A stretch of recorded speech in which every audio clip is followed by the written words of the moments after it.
যে মায়েরা, যে সংসারীরা ভগবানের আসার জন্য মন্দিরের দুয়ার খুলে রাখে না, গৃহের দুয়ার খুলে রাখে না, সেই ঘরে কখনো আনন্দও প্রবেশ করে না, জেনে রাখুন। আচ্ছা, আমরা প্রিয়জন আসবে বলে, আত্মীয় স্বজন আসবে বলে তো একটা প্রতীক্ষায় থাকি না? কিন্তু গোপাল আজ আমার ঘরে আসবে ব্রজবাসীদের মতো, এই প্রতীক্ষা আছে তো আমাদের। এই জন্য আনন্দকে তো আমরা ঘরে নেই না, এই জন্য আমাদের ঘরে আনন্দ নাই। আচ্ছা, ভগবানকে সেবার জন্য, সুখ দেওয়ার জন্য আমাদের ঘরে কি কি আয়োজন আছে? আজ এখানে ভক্তগণ আসবেন, এদের একটা প্রসাদের ব্যবস্থা আগে থেকে মাথায় চিন্তায় এসেছে না? ভক্ত সেবার কথা বলুন, আপনাদের বসবার, আপনাদের সেবার একটা চিন্তা তারা আগে করেছে না, যারা অনুষ্ঠানটা সম্পাদন করছেন, আনুকূল্য করছেন? তাহলে আত্মীয় আসবে, স্বজন আসবে, ভক্ত আসবে, তাদের সেবার একটা পূর্ব প্রস্তুতি আয়োজন তো থাকে। তা আমি ভগবানকে আমার ঘরে সুখ দেব, সে আয়োজনগুলো কোথায়?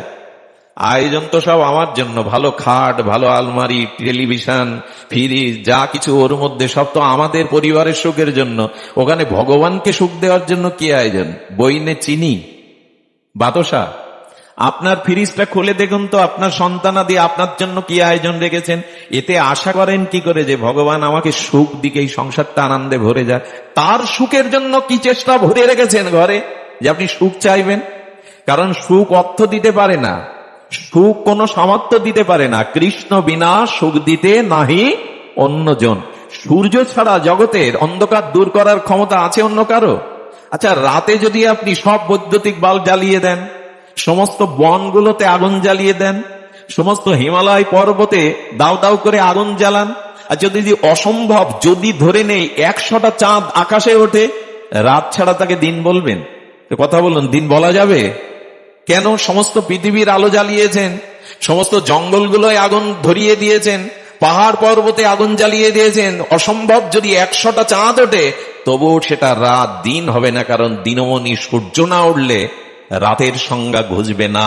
তেমনি যার জীবনে, যার ঘরে আনন্দ ঘন, সচ্চিদানন্দ ঘন ভগবানকে সুখ দেওয়ার ব্যবস্থা নেই, তিনি সুখ পেতে পারেন না।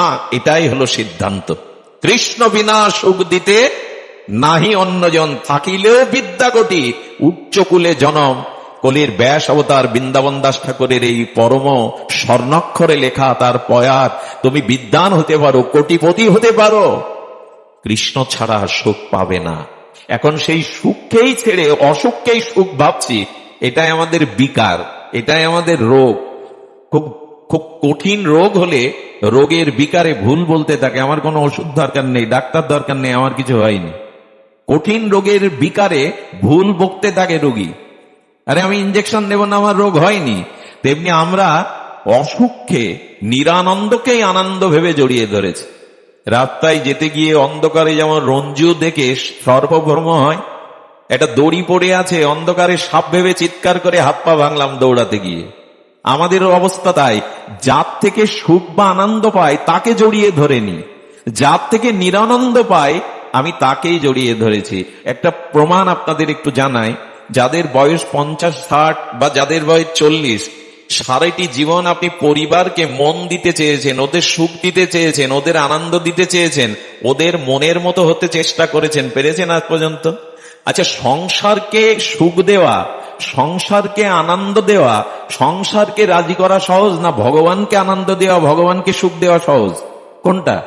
এটা মুখে বললেন, উপলব্ধিতে এসছে। 40টা বছর সংসারের পেছনে সব দিলেন, অথচ ওদের সুখী করতে পারলেন না, নিজেও ওদের কাছ থেকে সুখ পেলেন না। এমন 40 কেন, 400 বছর ধরেও যদি সংসারে সবার জন্য করেন, কারো মনও পাবেন না, ওদেরও সুখী করতে পারবেন না। কিন্তু গোবিন্দকে একটা জল তুলসী ভক্তিতে দিলে গোবিন্দ বললেন, এত আনন্দ পাই যে তোমার ঋণ শোধ করতে আমার ভান্ডারে নেই। আমি এই চিন্তা করি যে তোমার ওই ঋণ আমি কি করে শোধ করব।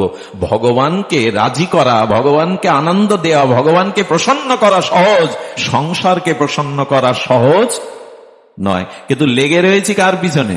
মাথা তো নাড়িয়ে আমরা এখানে, কিন্তু জীবন নড়বে কবে, আচরণে আসবে কবে এই কথাগুলি? সংসারকে 100 বছর ধরেও আপনি রাজি করাতে পারবেন না, মনের মতো করাতে পারবেন না। একটা ফুল তুলসী গোবিন্দকে দিলেই তিনি রাজি। বলে তোমার ঋণ শোধ করবো কি করে? আমি ধ্যানে বসি। বলে ধ্যানে বসে কি পাও? বলে একটা ভক্তের ভক্তি ভাবনায় ফুল তুলসী ঋণ আমি শোধ করতে না পেরে ওই ভক্তের কাছে আমি নিজেকে বিক্রি করে দেই সারা জীবন, আত্মবিক্রয় করে দিই। সেই ভগবানকে সুখ দেওয়ার, আনন্দ দেওয়ার ব্যবস্থা আমাদের ঘরগুলো কতটা আছে একটু খোঁজ করে দেখুন। এই জন্য যে গৃহে ভগবানকে সেবা আনন্দ দেওয়ার ব্যবস্থা নেই, যে গৃহে দুয়ার খুলে বসে থাকে না গৃহীরা যে আমার ঘরে গোপাল আসবে, আনন্দময় আসবে, তাদের ঘরে আর সুখ বা আসবে কোথায়? এই জন্য গৃহটাকে এই গোবিন্দের করে তুলুন, সর্ব কর্তব্য কর্ম তাকে সমর্পণ করার চেষ্টা করুন, যাতে তিনি সুখ পান, তাহলে এই সুখটা ফিরিয়ে আসবে। ভগবানকে সামান্য সুখ দিলে আপনার কাছে ফিরে আসবে কি করে, এটা কাল সকালে দর্পণের সামনে দাঁড়াবেন, আয়নার সামনে। আচ্ছা, আমরা যখন সেজে গুজে নিমন্ত্রণ বাড়িতে যাই, কোনো বেড়াতে যাই, আয়নার সামনে একবার যায় কিনা? দর্পণের সামনে সাধু তিলক নিয়েও একবার দর্পণ দেখে যে তিলকটা ঠিক হলো কিনা, একে বেঁকে গেল কিনা। তো দর্পণের সামনে কোনো মানুষ সুন্দর হয়ে হাসলে দর্পণ কি করে? ওর ভেতর থেকেও হাসিটা আপনার কাছে, সৌন্দর্যটা আপনার কাছে ফিরিয়ে দেয় কিনা? আপনি যতটা আয়নার সামনে দাঁড়িয়ে নিজেকে সুন্দর মনে করবেন, ততটা সুন্দর আয়না থেকেও ফিরিয়ে দেবে, হাসিটাও ফিরিয়ে দেবে, আনন্দটাও ফিরিয়ে দেবে। গোবিন্দ তদ্রূপ, যতটুকু আনন্দ তাকে দেবেন তার থেকে কোটি গুণ আনন্দ আপনার কাছে ফিরিয়ে দিয়ে দেবে। এখন ভগবানকে সুখ দেওয়ার চেষ্টা, এইটা আসার নামই প্রেমের সাধন, ভক্তি। এটা আমাদের জীবন। যেমন এখন কিন্তু আপনারা ভগবানকে সুখ দিচ্ছেন, এর নাম প্রেম, এর নাম সাধন ভক্তি। বলে আপনাদের দেখে গোবিন্দ এখন খুব সুখ পাচ্ছে। কেন পাচ্ছে? গোবিন্দ বলছেন, দেখো এই জগতের যে পিতা, সে যদি দেখে যে আমার সন্তানরা পরনিন্দা পরচর্চা ছেড়ে আর আমার সন্তানগণ একত্রিত হয়ে আমার গুণগান করছে, কোন জাগতিক পিতা যদি দেখে তার পুত্রগণ একত্রিত বসে আর তাদের পিতার মহিমা, পিতার ত্যাগ, পিতার প্রশংসা করছে, দূর থেকে ওই পিতার ভালো লাগে কিনা? কথা বলুন, ভালো লাগে কিনা? তেমনি জগৎ পিতা দেখছেন এই মানুষগুলো আজ আমার কথা শোনার জন্য আজ সাধু সঙ্গে শ্রীমন্দিরে উপনীত হয়ে আহার, বিনোদন, নিদ্রা, নিজ কর্ম ছেড়ে আজ আমার গুণকীর্তন শোনার জন্য একত্রিত হয়ে বসেছে। জগৎ পিতার আনন্দ হচ্ছে কিনা আপনাদের দেখে? তাকে সুখ দেওয়ার নামই হলো প্রেম, প্রেমের সাধনা। এই জন্য সাধু সঙ্গে এসে ভগবানের কথা শোনাটাও ভগবানের চরম পরম সুখ হয়। আপনাদের দেখছেন তিনি, এই হলো চেষ্টা ভগবানকে সুখ দেওয়ার। এগুলি এক একটি উপাচার, এক একটি চেষ্টা। তো ব্রজমাসীমা ঘরের দুয়ারে বসে আর ধ্যান করছে। ধ্যানটা কেমন? ধ্যান করছে, ওই বুঝি গোপাল এলো, ওই বুঝি কানাইয়া এলো, সেই ছোট ছোট নুপুর পায়ে ত্রিভঙ্গ ঠাম গোপাল যেন আমার ঘরে এলো। কিছু মনে করবেন না, ভগবানকে যারা ভোগ লাগায় মন্দিরে, একটু অনুরোধ করছি কথাটি শোনার জন্য, বিশেষ ধ্যান দেওয়ার জন্য।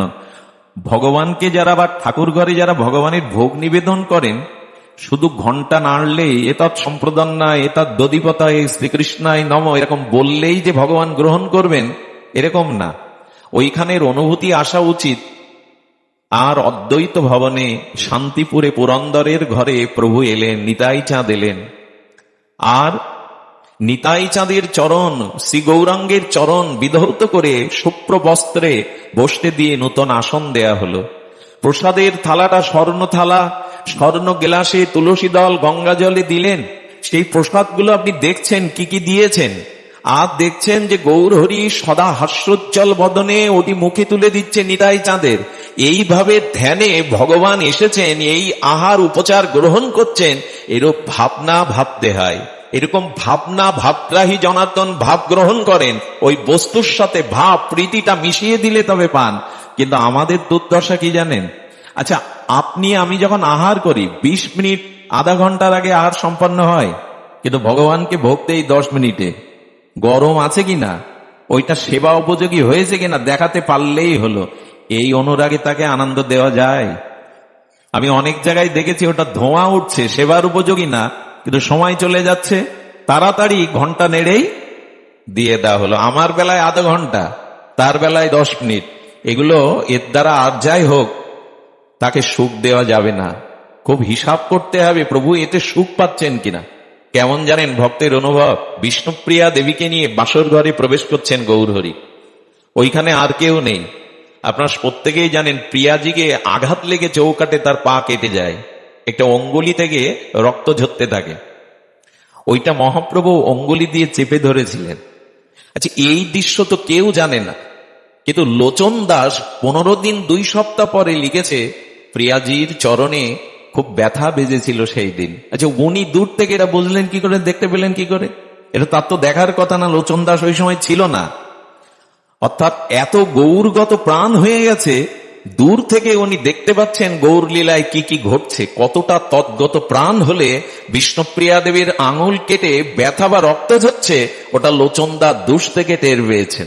এটা কি করে পায়? তৎগত প্রাণ হয়ে গেছেন, গৌরগত প্রাণ হয়ে গেছেন, ওখানে যা কিছু ঘটছে উনি তা অনুভব করছেন। এই হলো ভগবানকে সুখ দেওয়ার অনুভূতি। যদি জানতে চান তবে প্রেমের সংজ্ঞা বলি। কি অদ্ভুত এই কথা! প্রেমের সংজ্ঞা হলো, আপনারা জানেন, সেই ব্রজবাসী মা অপেক্ষা করছে, ওই বুঝি গোপাল এলো, ওই বুঝি ঘরে ঢুকলো, ওই বুঝি ননি কিছুটা খেলো, কিছুটা বানরকে দিল, কিছুটা ছড়ালো। আচ্ছা, এবার আমাকে দেখতে পেয়েছে, আমি ঘরের দুয়ারে লাঠি নিয়ে দাঁড়িয়ে আছি, গোপাল দেখে দৌড় দিল, আমিও গোপালের পেছনে দৌড়াচ্ছি, চোর চোর চোর যায়, ধর ধর ধর। চোখ বন্ধ করে ধ্যান করতে করতে বাস্তবিক দৌড়াচ্ছে, চোখ বন্ধ করে দৌড়াচ্ছে, কোথায় হোঁচট খাবে কোথায় পড়বে জানে না। এক বৃদ্ধ ব্রজবাসী বলছেন, ও মা, চোর কোথায়, কাকে তুমি তাড়াচ্ছ লাঠি নিয়ে? যেই বলেছেন চোখ খুলে বলছেন, তাই তো, আমি তো বসে বসে দুয়ারে ধ্যান করছিলাম, গোপাল খেলো, ছড়ালো, পালালো, তার পিছনে আমি দৌড়াচ্ছিলাম। সঙ্গে সঙ্গে বৃদ্ধ ব্রজ বাবা চরণে প্রণাম করে বুড়িমাকে বললেন, ধন্য তোমাদের কৃষ্ণ প্রেম, ধন্য তোমাদের লালার প্রেম।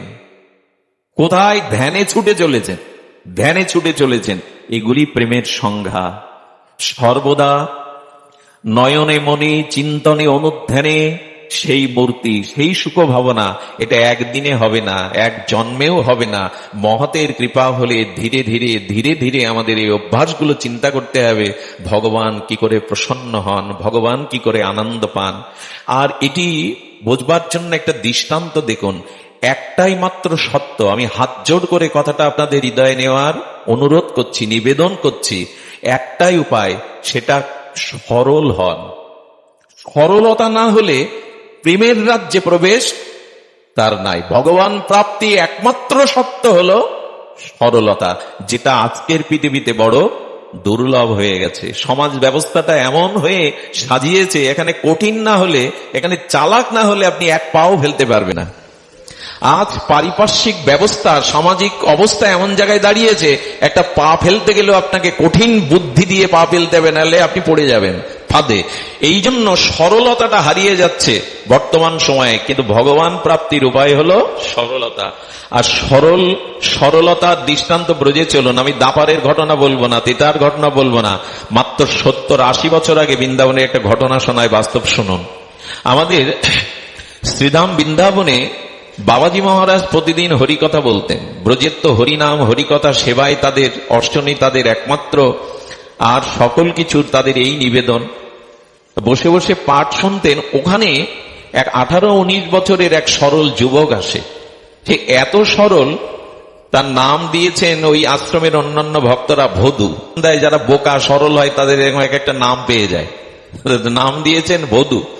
তো বধূ বলছেন গুরু মহারাজকে, আমার কি কর্ম, আমি তো লেখাপড়া জানি না, মূর্খ গুরুদেব, আমাকে একটা সেবায় লাগান। বললেন, বধূ তুই আর কি করবি, যা এই গরুগুলোকে নিয়ে চড়াবি সারাদিন, সন্ধ্যায় ফিরে আসবি।